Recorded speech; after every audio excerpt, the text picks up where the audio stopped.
Baik, Assalamualaikum warahmatullahi wabarakatuh. Selamat pagi semua, salam sejahtera untuk kita semua. Bagaimana kabar penonton pada pagi hari ini? Mudah-mudahan kita selalu diberikan kesehatan oleh Allah Subhanahu wa taala. Jadi langsung saja tanpa berlama-lama ya. Hari ini pada podcast kali ini kita akan membahas tentang apa sih karakteristik kepemimpinan dalam Islam itu, dan juga bagaimana kepemimpinan perempuan itu. Di sini saya tidak sendiri. Di sini saya ada beberapa tamu saya, ada 4 tamu saya. Yang pertama yaitu Sundari Fitri. Sundari Fitri. Silakan Ya, open halo. mic-nya. Oke, baik. Halo. Selanjutnya Rahmasari. Ya, halo. Halo. Nadine Ataya Harlan. Halo, Safi. Halo. Dan selanjutnya yaitu Devi Sunita Mutia Asmara. Halo, Safi. Halo. Ya, silakan santai saja ya, karena ini podcast biasa kok. Jadi saya mau nanya-nanya nih. Saya mau nanya-nanya nih sama kalian berempat. Yang pertama ya, gimana sih kepemimpinan pendidikan berbasis Islam itu, dan apa karakteristiknya, bagaimana karakteristik kepemimpinan pendidikan berbasis Islam tersebut. Jadi setahu saya adakah kepemimpinan pendidikan berbasis Islam itu ada yang ditambahkah gitu kan? Setahu saya memang ada yang ditambah, seperti ya mungkin pertanggungjawaban, kejujuran, dan mungkin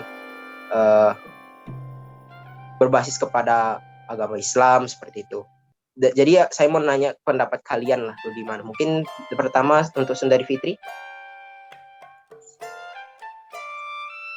bagaimana pendapatnya tentang kepemimpinan pendidikan dan terima kasih. Jadi saya akan menjelaskan dulu apa itu kepemimpinan. Jadi kepemimpinan itu diambil dari kata pimpin yang berarti memimpin. Nah, jadi kepemimpinan adalah cara teknik seseorang yang digunakan dalam memimpin, dalam melakukan kinerja gitu.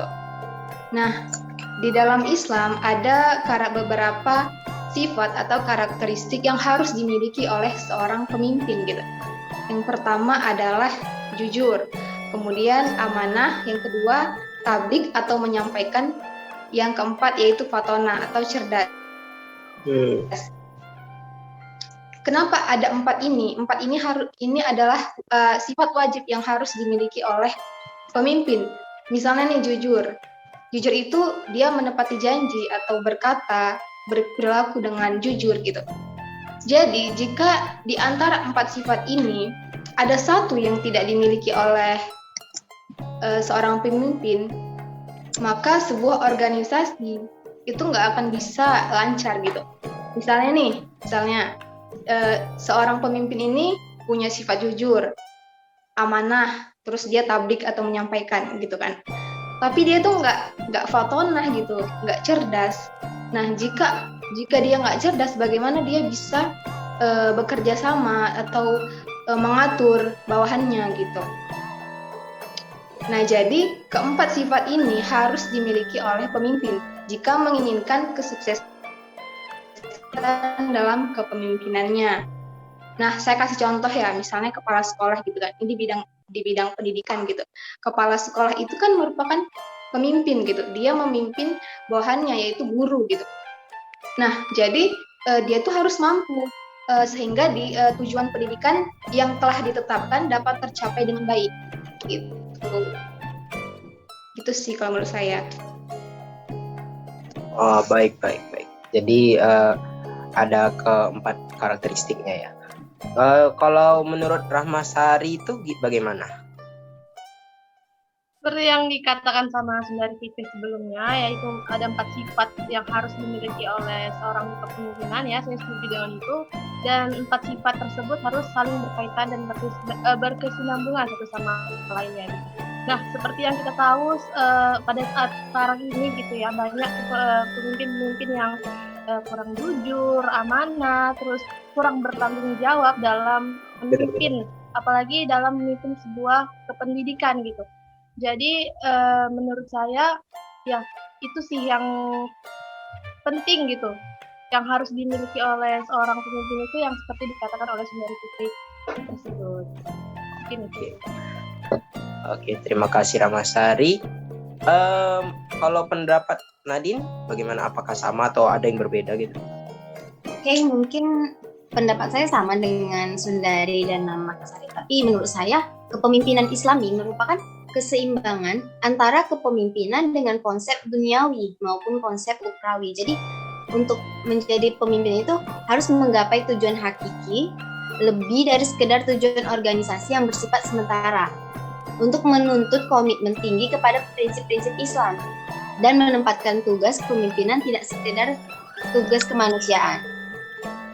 Jadi cara yang dilakukan pemimpin yaitu harus dapat mempengaruhi, menggerakkan, memberikan motivasi dan mengarahkan orang-orang dalam lembaga pendidikan agar melaksanakan pendidikan lebih efisien dan efektif dalam mencapai tujuan-tujuan pendidikan yang telah dirumuskan tersebut. Jadi keempat konsep seperti sidik, amanah, tablik, dan fotona itu tidak bisa dipisahkan dari kepemimpinan Islam. Menurut saya itu saja, Sapi. Oke, terima kasih atas pendapatnya Nadine. Mungkin yang terakhir untuk Devi Sunita Mutia Asmara, bagaimana pendapatnya? Menurut saya dari ketiga pembicara tadi, saya setuju tentang keempat karakteristik dalam kepemimpinan. Mungkin saya cuma menambahkan seperti di karakter sidik. Jadi sebagai pemimpin kita harus selaras dari perbuatan maupun ucapan dalam memimpin agar terjalinnya kepemimpinan itu dengan baik dan efektif. Kemudian untuk di karakter amanah, di sini itu kita harus mengambil kepercayaan kepada kepada anggota itu, dan ini itu menyangkut pemimpin, bagaimana dia memimpin, bagaimana dia mengambil keputusan, kepercayaan itu dari anggotanya bagaimana, dan seseorang yang dinilai baik itu kemampuan dari pemimpin itu bagaimana untuk dikembangkan. Dan kemudian untuk karakter publik, di sini pemimpin itu harus menjadi pedoman. Pedoman itu kayak gimana ya bilangnya, seperti kayak membantu anggotanya untuk memperoleh bagaimana berjalannya suatu kepemimpinan itu. Dan kemudian itu karakter fatona yaitu pemimpin itu harus memiliki emosi yang stabil agar nantinya tidak ada pertikaian yang terjadi ketika dalam mencairkan suasana dalam permasalahan. Mungkin itu saja yang bisa saya tambahkan.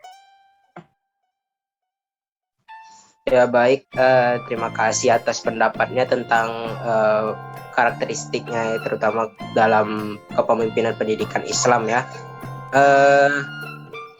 Jadi saya simpulkan sendiri ya, bahwa kepemimpinan itu jadi merupakan dalam konteks pendidikan terutama yang merupakan kemampuan untuk menggerakkan pelaksanaan pendidikan sehingga tujuan pendidikan yang telah ditetapkan dapat dicapai secara efektif dan efisien.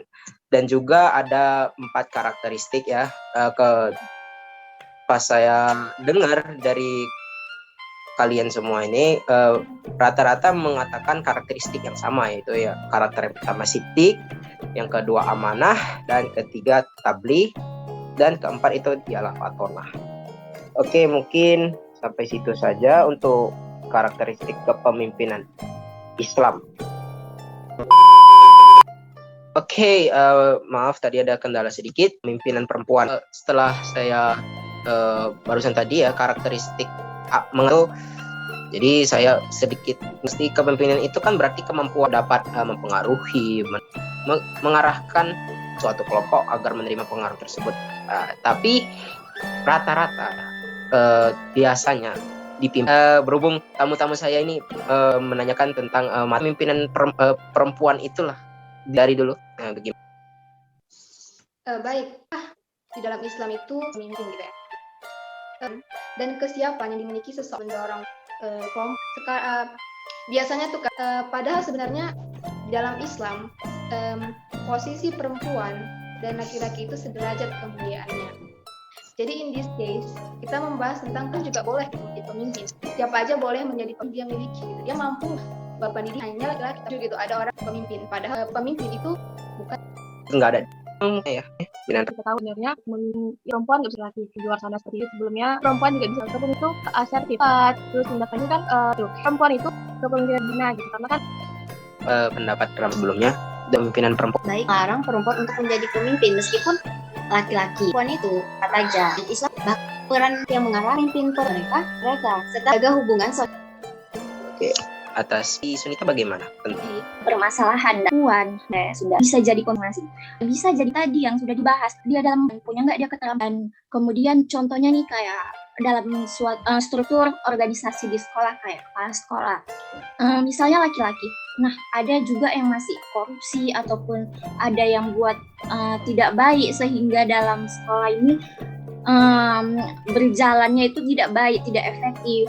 Nah, itu bisa juga diganti dengan perempuan karena itu tadi balik ke diri sendiri, apakah dia baik untuk dijadikan pemimpin atau tidak, apakah dia cocok jadi pemimpin atau tidak. Jadi tidak bisa dipaksakan. Itu menurut saya. Oke, baik, terima kasih atas pendapatnya Devi Sunita. Jadi dari keempat pendapat teman saya tadi ya, saya bisa simpulkan, jadi kalau pemimpin merupakan pemegang suatu jabatan tertinggi dalam suatu struktur ya. Jadi kan biasanya pemimpin itu diidentikan oleh seorang lelaki ya. Dari pandangan agama Islam banyak kontroversi juga pas saya lihat ya antara kepemimpinan wanita dan pria. Tapi sebenarnya Islam itu sendiri nggak menempatkan wanita berada di bawah terus.